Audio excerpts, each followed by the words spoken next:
जेके असांखे ओचितो हथियारनि सां अची साम्हूं थी रहिया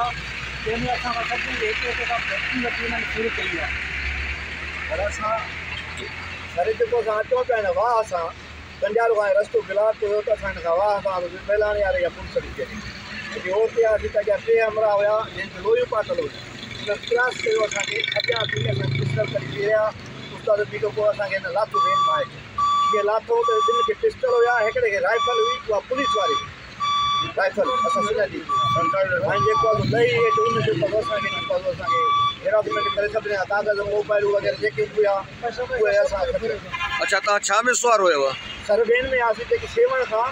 सक्कर वेंदी आहे उस्ताद अयाज़ अली ड्राइवर आहे सोलंकी हुनजो असां हुन सां ईंदड़ वेंदा आहियूं रोज़ानो माना जेके फुर पिया कनि उन्हनि में जेको आहे सो हिकिड़ी तव्हां जेका राइफल सुञाती आहे राइफल जेकी असांजी थी सर जी उहा पुलिस वारी सरकारी हुई सरकारी हथियार हुयो बाक़ी जल्दी मालदार हुयो उन में हिकिड़ो साइकिल मोटर वारो आयो सभु गॾियल हुयो साइकिल मोटर वारो हिकिड़ो आयो जीअं खां पुछनि केरु आहे हुनखे पुट बदिले चई त मां गांगरो आहियां हुनखे चई त तव्हां पोइते थी पियो वरी हुन पंहिंजी पुट लाथी आहे हुनखे चई त बाबा हिनखे छॾियोसि हिनखे छॾियोसि हे गांगरो आहे हुनखे साइड ते बीहारियो